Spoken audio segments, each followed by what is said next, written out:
So with that, I'd like to do a panel introduction.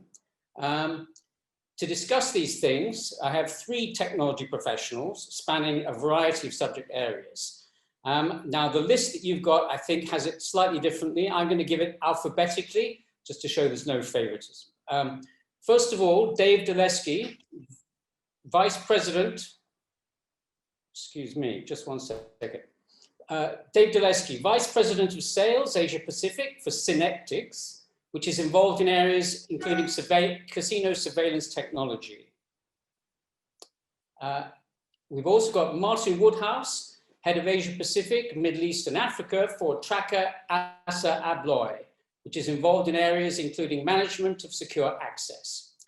And we also have Chris Chan, Head of Cybersecurity Research at Udomain, a specialist in data and digital security. So starting with you, Dave, if we can, please give a quick personal intro and the sort of work your business does in land-based casino gaming in Asia Pacific. Thank you. Yes, Michael, good afternoon. Thank you very much. Actually, to you and the GGR Asia team. So as Michael indicated, my name is Dave Dulesky, and I'm the VP of Sales across Asia for Synaptics Global. If you weren't familiar with Synaptics, we are a UK-based turnkey manufacturer of video surveillance hardware, and more importantly, a software command and control platform widely used by casino security and surveillance personnel. In essence, we're the company that provides the thousands of tiny smoke camera bubbles that you see in the ceiling throughout casinos, and you'll find our solution spread across the region very prominently in casinos in South Korea, Macau, Philippines, Singapore, and Malaysia. Thank you. Thank you. Okay. Now, Martin, perhaps I can get a few words from you.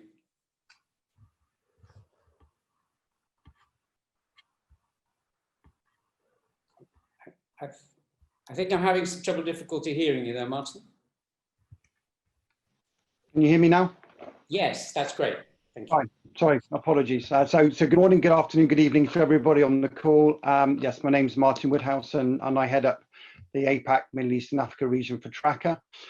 Simply put, we provide key and asset management solutions that simplify and add value to companies' business processes in terms of helping understand what they're trying to achieve and providing the solutions that allow them to not only secure, but also manage and be able to audit their facilities. We are a global player in this environment and work across many market sectors. Pretty much any market sector you can think of, we have a solution for. In the gaming world specifically, yes, we work again across the globe with many sort of solutions on offer from both key and asset management. Okay, thank you. Chris, if I can turn to you now, Chris. You've got experience, I think, of data protection for online gaming, but I suppose that online and digital security applies, sorry, I should say digital security applies just as much to land-based casinos as online. So can you give us some idea of the kinds of things that you do in your work at Udomain? Okay, thank you. Hi, everyone. I'm Chris Chan, and I'm the Head of Cybersecurity Research in Udomain. And we provide cloud and cybersecurity solutions to our customer. We focus on phishing, email phishing tests, and penetration tests. Also, the cybersecurity awareness trainings. So basically, our teams, we always call our team a hacker teams. We try to find the weakness of the applications, and we tell our customer how to fix the problems.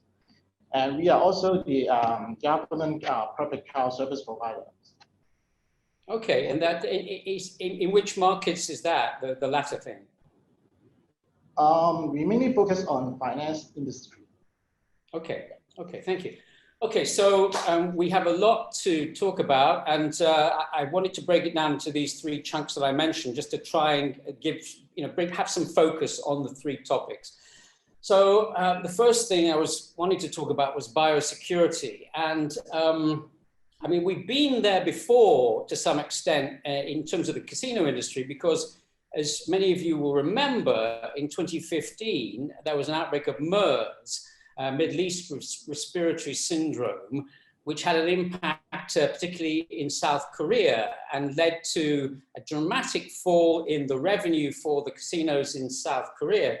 So I suppose what I'm wondering, within this first chunk, which is about safety of people and infrastructure, I think we can also break it down a little bit into maintaining biosecurity, which is the mechanics of stopping people who've got sickness coming in to a casino environment.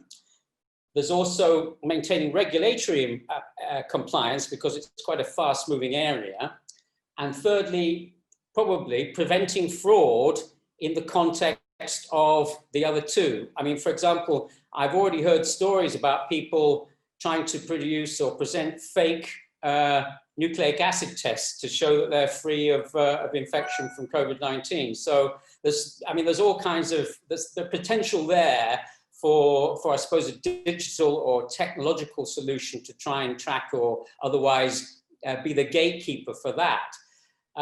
So I don't know who'd like to kick off on that. I mean, I think perhaps Dave, if I turn to you first, because your company's got experience in terms of security management with Eye in the Sky, but you do many more things than that. So I wonder, first of all, if you could address for us technological potential, the potential of technology for being the gatekeeper on biosecurity, just stopping sick people getting in the first place. Yeah, there's a few options there, certainly from a video surveillance perspective as it relates to technology and such. I'd say the first option there would be facial recognition. It's certainly improved quite a bit over the last several years. It's a little bit more challenging when individuals are wearing masks than if they weren't, but it's an option nonetheless and provides ancillary value to all of us as well. The second option that is possible is one that allow you to track an individual based on their color of clothing, are they wearing glasses, carrying a bag, etc. And if a security or surveillance personnel or operator is actually made aware that there's an individual that is tested positive for COVID, they can easily review the video footage, and based on certain criteria, is the individual wearing a blue shirt, or do they have black trousers, are they wearing glasses, etc. You can run a quick filter of the video and get a nice little synopsis of all results that resemble that type of video footage, and you can pinpoint where that individual has been. For example, did they have lunch at a cafe? I'm sorry, I didn't mean to cut you off, Michael. No, I was the only question I was going to ask at that point was, casino operators will already be doing this with the technology they have. Is that, am I right on that? They will, well, certainly possible with the technology they have. It can be a lot more time consuming than what I'm describing at the moment, trying to track and trace someone. The newer technology allows you to quickly go in and say, show me everything, show me everyone with a, say, red shirt. And that is where technology is going. That's the, some of the more recent advancements in that. Filter those results into something more usable. When you're trying to manage this over hundreds, if not thousands of cameras across some of the properties throughout Asia, it can be rather time consuming otherwise. So Sure. By filtering the results, you can see where that individual has been, and maybe they're at the baccarat table, maybe they're playing slots. You can quickly then surmise where that individual, like I said, has been and what individuals they've come in contact with. So more importantly, the latter aspect of it, so you can, take action accordingly. The other technology that is becoming very prominent at the moment are your fever detection cameras. Those are used at choke points, entranceways and stuff I should say most of the time, much like you see at Hong Kong airport when you land and you go through the junction points. So those are also used and can quickly determine with an element of reliability if someone has a fever before they enter the property. So there's a couple ways you can approach this. One, before someone actually enters. Two, if someone did enter and were to pass that first element of security, then you can follow them after the fact. Okay. Thank you. In the old days, you normally had to do about 2 or most 3 actions to get into a casino. Maybe you had to check in an umbrella with the concierge. You had to take a cap off or hat off, and you had to prove if you looked if you're borderline in terms of how you looked, age-wise, you had to show some ID. Now, possibly there may be 10 actions that need to take place before you can even get into the casino.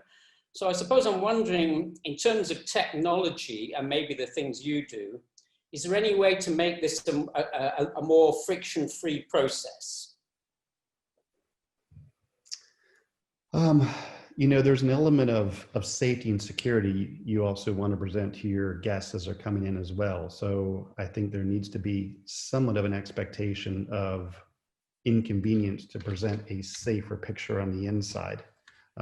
Surely you don't want to have people queuing up for hours just to enter the property. It should be somewhat rapid. And, you know, that can be accomplished by having a number of entry points. I mean, you know, I've heard instances where even with individuals that are wearing masks, they have to remove the mask and show who they are for facial recognition before they enter. There's things you can do to certainly speed that up. You know, the fever detection cameras are fairly rapid. It's not like you're waiting for a test. Certainly want to keep that to a rather confined space so you can improve the level of accuracy and such. But nonetheless, once they're on the inside, it's rather straightforward. And at that point, the guests can enjoy why they came to the property, and you can follow them, like I said, after the fact through some of the other examples I gave in terms of technology. Okay, thanks. If I could just turn to Martin, just to focus on things that you actually do yourself. I mean, has COVID-19 in terms of biosecurity had an impact on secure access, that part of your product offer? I think, yeah, I mean, always, and anything to do with security related operations has an impact. I think the key thing here is that it's like a layer of an onion. You know, you start from a perimeter all the way into the core, into the back office of your operation, and these layers requires a different set of requirements to be able to deliver a safe and secure environment, both for your customers as they arrive, but also for your team members that are working within the environment, and having that back office level of control, as well as the front of house level of control. So the key thing for me is there's what we use the term like a unified ecosystem, which is around the integration of various technologies that provide that seamless control and audit capabilities of what you've got in your environment. And that means that you've got to look at technologies and different ways of doing things to provide, at this moment in time with the pandemic, a different way of working. You know, whether that's around having some sort of germ-free, contactless type solution that allows you to use things like biometric facial recognition, etc., to stop those contact points, which is one of the areas in which there is that potential transfer of any virus.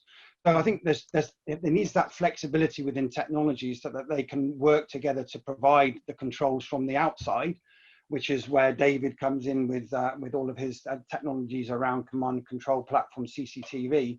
And when you get to where we operate as Tracker in the key and asset management space, you're already 2 or 3 levels into the environment, but they're still as important as the front of house piece, being able to make sure that you maintain your operational efficiency and control, and also manage the ability to have an operation that can continue to work seamlessly. I mean, because obviously everyone is in the industry is focused on saving money. I mean, we've gone from a situation of generating in many of the Asia Pacific markets many millions of dollars per property per day to sometimes 95% contraction year on year, or in sometimes completely nothing because the places have been closed. So, I mean, in terms of, I know we're going to talk about other topics, but in terms of the biosecurity element, is a kind of automation or digitization of access something that's actually will help to save money. So in other words, you know, if I'm looking at refining my processes, instead of every morning having to issue X number of sets of keys or whatever, that I have some kind of either digital system or some kind of other system that actually speeds that, and also means that person is being more productive in their function. Absolutely, and that's one of the key challenges we have as Tracker is around our value proposition and helping people understand that it isn't just about storing or managing a key to a premise or a vehicle, or you know, a secure restricted area, and the same with assets in terms of guns or laptops or radios, etc. What we're trying to help people understand is that you can automate these processes and still have that control and audit capabilities, whilst you're making sure that you're saving time with people in creating that efficient way in which you can access a key and control who has access to the key at the right time, in the right environment, and have the right qualifications to do so. So it's about creating those operational efficiencies by automating the process. And the key thing to understand in that is understanding the customer's process to ensure that where we add value is ensuring that we work within that process and help provide the level of controls at the certain elements that it needs to be. For argument's sake, when you start a shift, you know, you need people to access their keys quickly. You need to be able to make sure that there's ways in which you can do that in an efficient but in a controlled manner that gives you full control and visibility. Yeah, okay, thank you. Absolutely. Now, one of the sort of little b point that I raised near the beginning was, I think, the issue of regulatory compliance. And it's been a fast moving environment in terms of, you know, what's required and what can be done and what should be done, you know, for example, in biosecurity. And I think, Martin, you reminded me of the fact that for example, in Macau, the rules about even being able to get a consumer being able to get into the casino had actually changed quite rapidly over a short period of time. So I wonder if I could just turn to Dave now on that topic and just ask what role, or sorry, how do you manage in terms of being a service provider, sorry, a provider of products? How do you manage in terms of talking to your casino operator customers about the fast-moving regulatory environment, and also maybe what they can do with your equipment that they hadn't even appreciated they could do?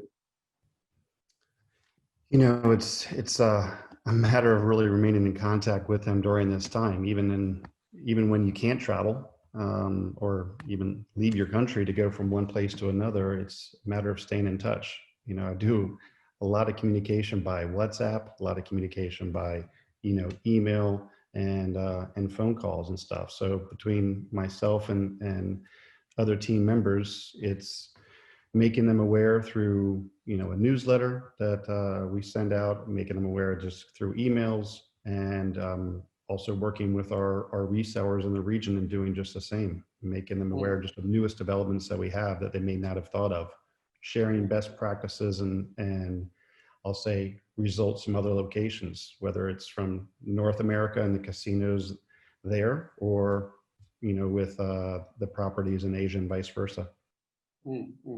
Do you, I mean, do you, as you guys as suppliers of services, I mean, do you have, as it were, formal ways of having educational sessions, or is it more of a personal relationship with individual managements, Dave? I would say it's the latter. It's more of a personal relationship with the properties themselves and the individual management at those properties, no doubt. Okay, all right. So the other thing that I mentioned in the sort of subsection for this first part was fraud, and that, I suppose, feeds into identity issues. You mentioned facial recognition there, Dave. What are there emerging in the casino industry technological answers to the issue about whether the person, not only is whether the person entering the casino is who they say they are, but that they are also, in biosecurity terms, safe and not unsafe? Well, one key topic that keeps up in that respect between safe and not safe, if this is where you're going, is certainly with occupancy sensing, if I can say that properly. There are some restrictions by property. For example, in the Philippines, that you're relegated to only a 30% occupancy level. And there are some rather simple technology capabilities that can assist there. You know, you can install some cameras at each entry and exit way. And in doing so, those cameras can keep a tally of the number of individuals coming and leaving that confined area. You know, the occupancy sensing in general is fairly straightforward. But I should say, you know, from a social distancing perspective, that's where the challenge comes, right? I mean, it's one thing if you have a couple individuals within a small confined area, but when you're now trying to track dozens or hundreds of people across a large area, that's where the social distancing aspect of things, in my experience, breaks down. So we can help in the occupancy, I can't even say the word, occupancy sensing. And what makes it more practical, or most practical in this instance, is the operators can have a dashboard whereby they can see the total count across a group of cameras. All right, so it's all the entrance and exit ways are doing the tally of individuals approaching that area. And if you do reach or exceed a threshold, you know, security personnel can be radioed to go disperse any large group or restrict any other individuals from entering the area until the threshold is reduced back down to a more manageable level. Okay. Just because I'm not an expert in your field, so how does the count actually work? Is it triggering just an image of a person, or how does that work? The actual count?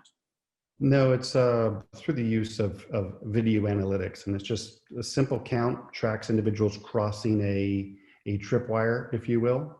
And it knows that they've got, you know, someone's gone from left to right as they've entered a casino, someone's gone from right to left as someone has exited the confined space. And in doing so, like I said, it just keeps a tally of all those results. But like I said, more importantly, it combines them together to make it actually usable. Wow. So go ahead. Sorry. From the operator's point of view, can they actually put into the dashboard, okay, we don't want more than X number per square meter or square feet in this area, and then when it reaches that threshold, you get triggers an alarm or something? Or? So not on a square feet or square meter within the area, because on the occupancy sensing, I'm having a lot of trouble saying that today, you're never really looking at that threshold on a per square meter basis. You've got a large gaming floor, and you know what you're looking for is, I have to keep this restricted to say 200 individuals. All right, that is possible. They're never all necessarily, hopefully not all, going to be congregated in a single area. So what you're looking for is just a total count, and if that number is exceeded, that threshold is crossed, then you can trigger an alert and take action accordingly. Okay, thank you, gotcha. Okay, so I want to move on to the second topic now, which is safety and security of money. And I mean, to some extent, that also has a biosecurity element to it, but it also has a general security and stroke digital security aspect to it. So, I mean, perhaps if we can just deal first with the physical aspect of it. In the last day or two, Ocado Manila has said that it's got some robots it's using for UV cleaning on its casino floors, etc., etc. And I'm aware that UV is a technology that's also been used in all kinds of waste management systems, etc., etc. So, and apparently these robots that they're using at Ocado Manila, they can do misting, and they also have some kind of at the entrance they have some kind of UV shower that you put through.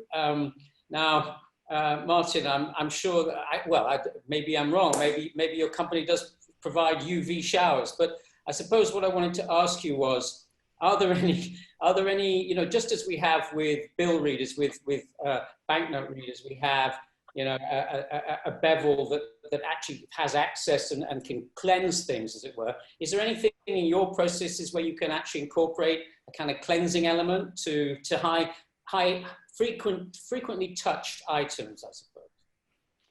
Yeah, I mean, it comes down to the access requirements. So certainly with our systems where you're storing behind a door either an asset or a key, there still has to be some sort of physical interaction with the with that environment, and you're hoping that a lot of the controls or inspections, as I mentioned about the layer of the onion, are done very much at the perimeter of the facility.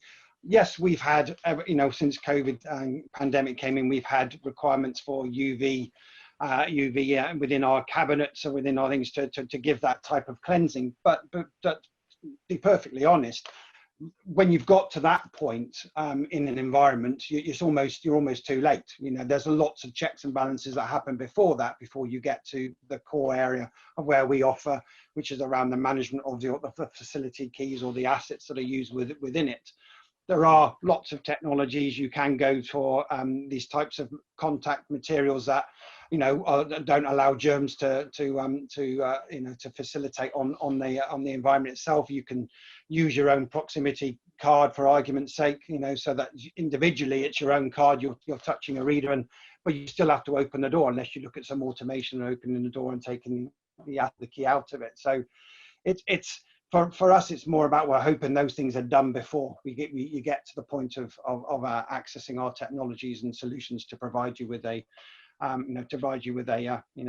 sort of level of confidence that you're not infecting anybody. Understand. Chris, you've been very patient there. Thank you very much. I want to bring you in now on the money security aspect, because something that's been in the news somewhat recently is China's development of a digital currency. And digital currency in the context of casinos is a somewhat complicated or maybe not fraught topic, but it's certainly often seen as a sensitive topic. For example, while things like distributed ledger are, I think, common in some online gaming functions, it's something that I'm not aware so far of any regulator, any land-based casino regulator actually accepting. If there's anyone out there who knows something to the contrary, please do send us a message, let us know. But Chris, just wanted to touch therefore on this thing about digital renminbi. From your perspective, can you tell us how far down the road this idea is, and whether or not we might be able to see it in regulated gaming environments?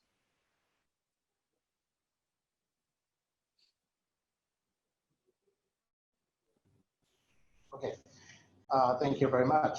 I think start from 2001 for China's government is planning and studying to do the research on the digital currency, digital renminbi. And they want to replace the original, they want to replace the digital currency with the paper currency, paper money in the futures. And this is published by the Bank of China. So this is an authority that initiates currency, which is different to before the Alipay, the WeChat Pay.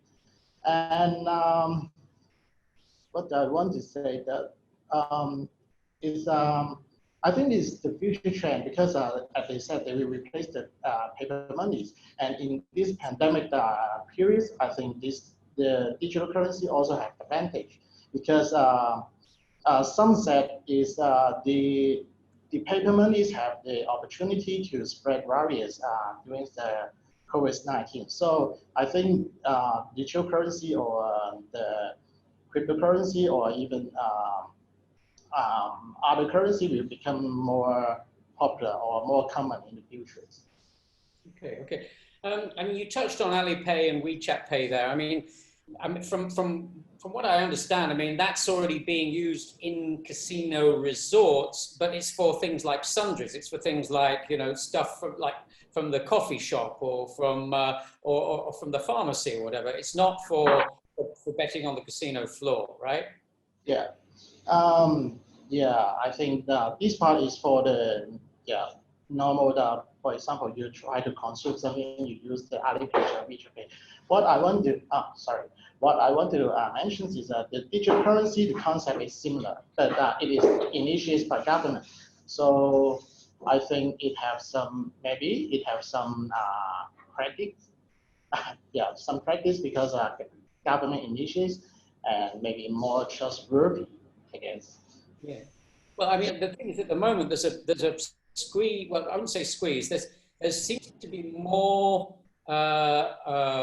observation and monitoring by China of cross-border currency movement.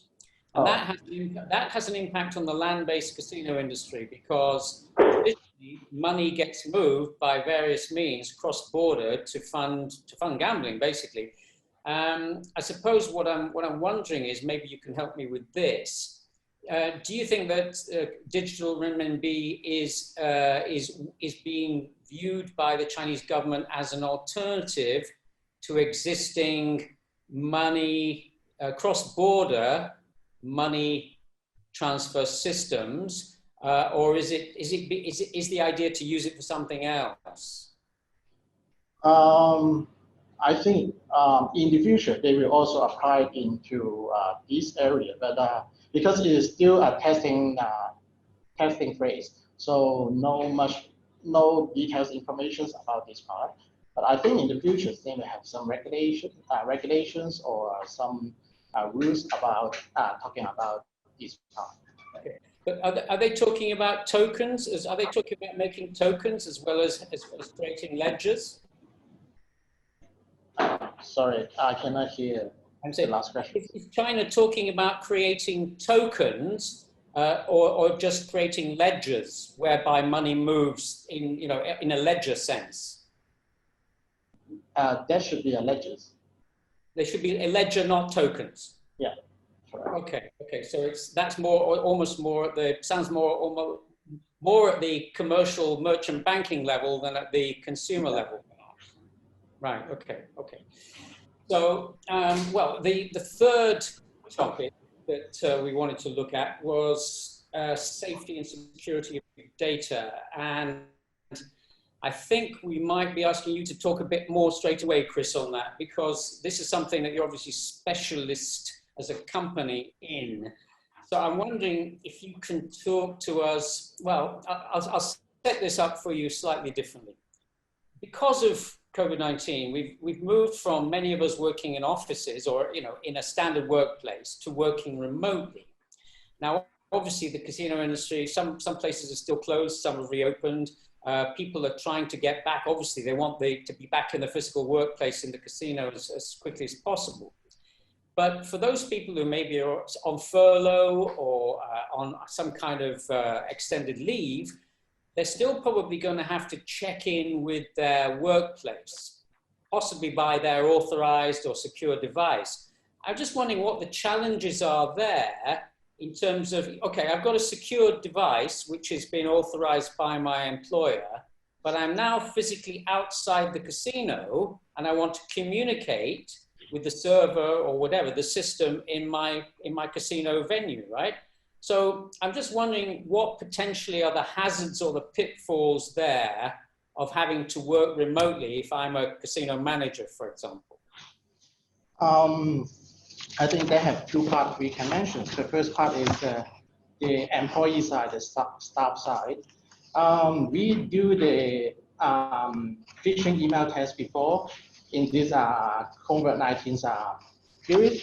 We try to send out the emails, we pretend the managers and send out the emails, call those staff, said we have a maintenance or a security update later, and we want to collect some information from you.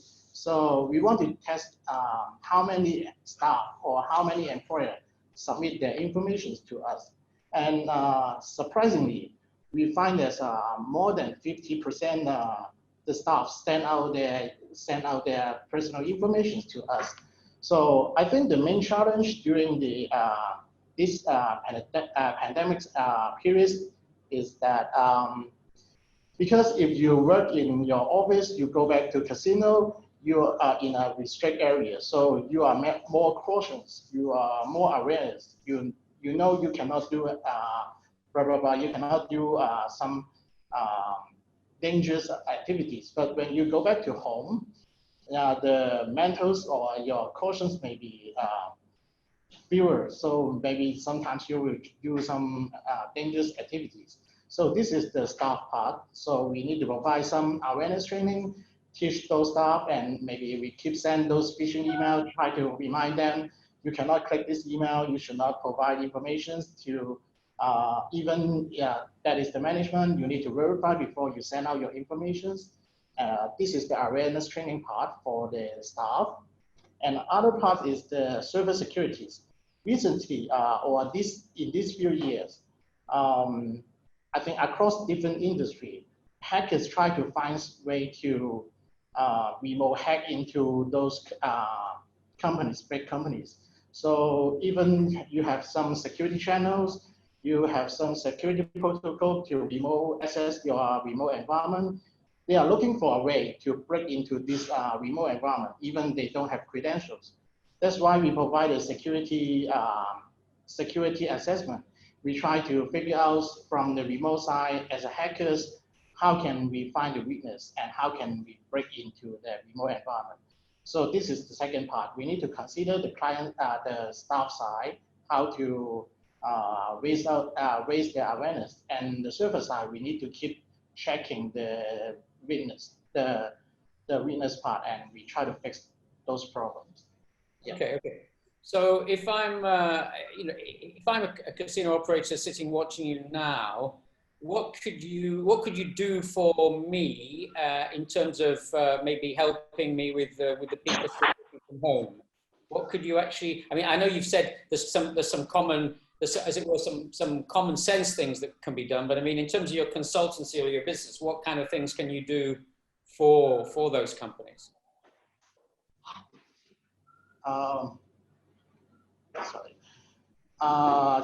Sorry. Can I hear the last questions again? That's all right. It's okay. You're in the digital business, not the physical infrastructure. So don't worry about that. Okay.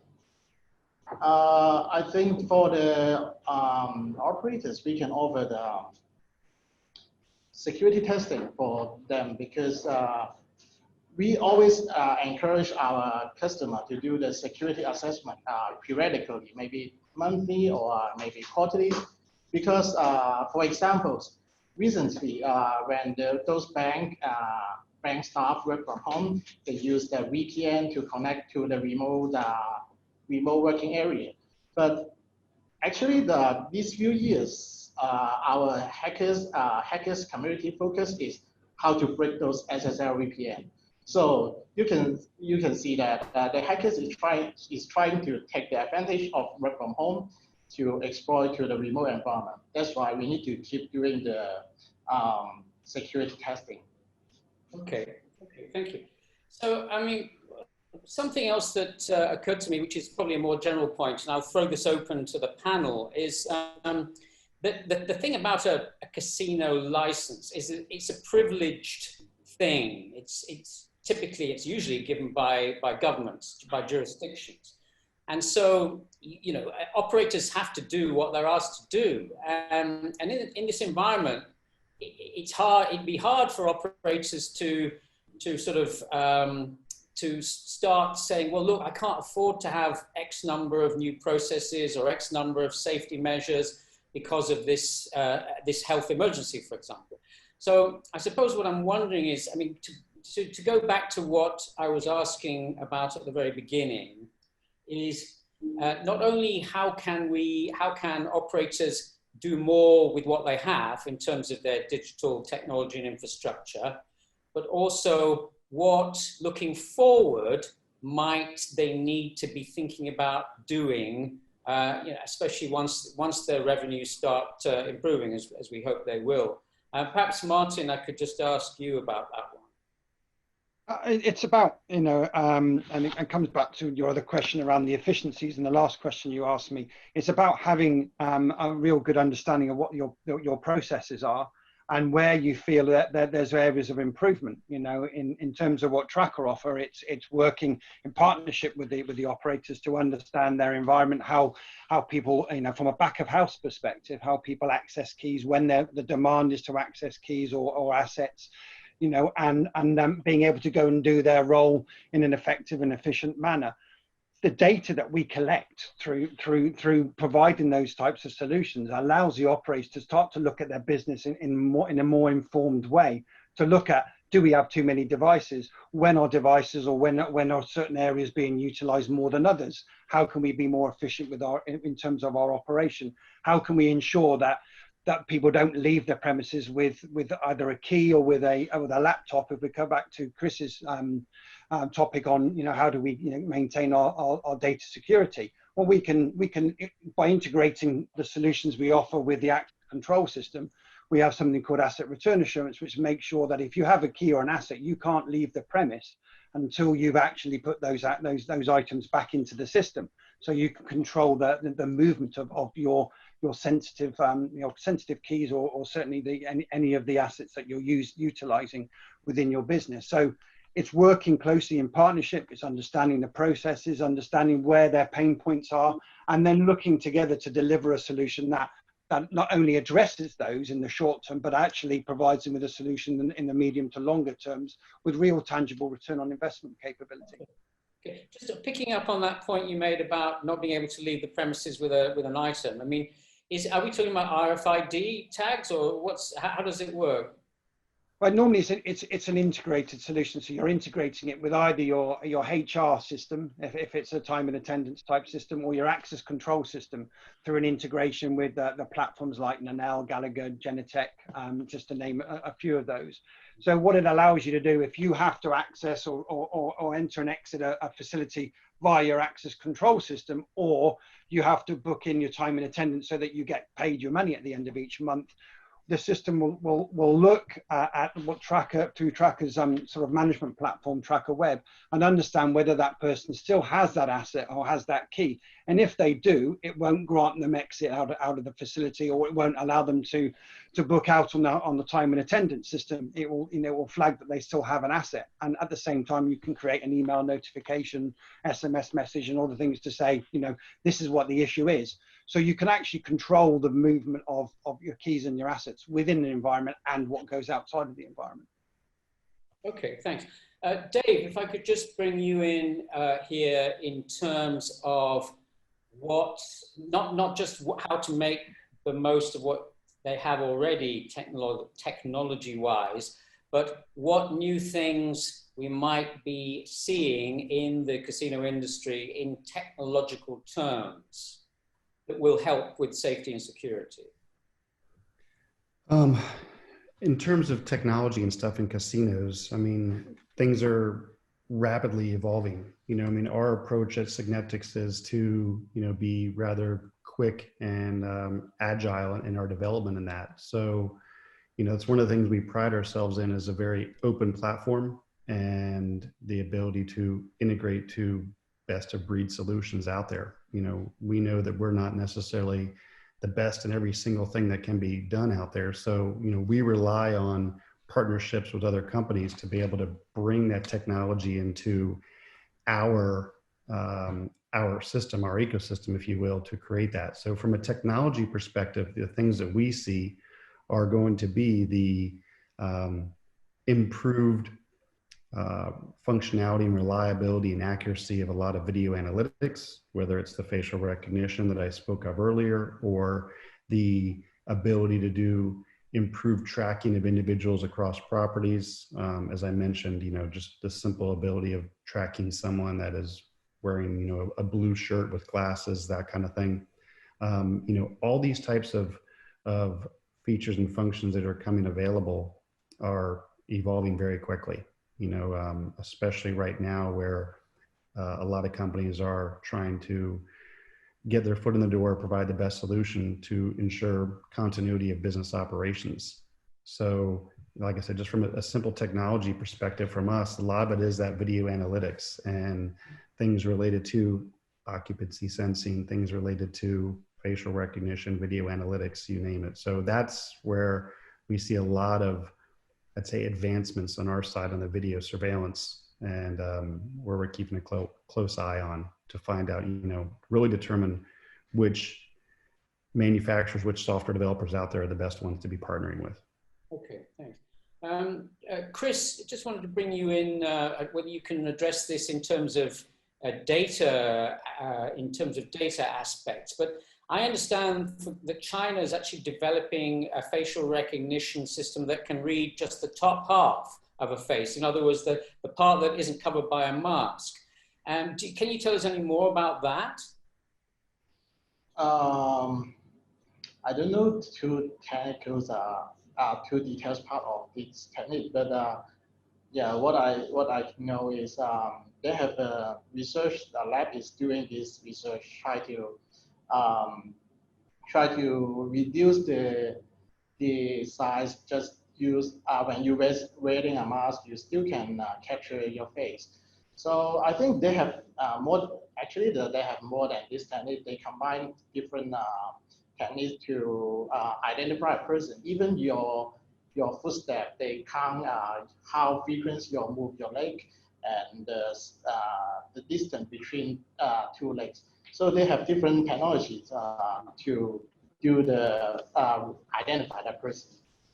Okay, that's interesting. So because I mean, it was just thinking logically, I thought if you've got only half the face to work at, you've got only half the number of reference points. So just in terms of analyzing the data, that would just make it harder to be accurate. But...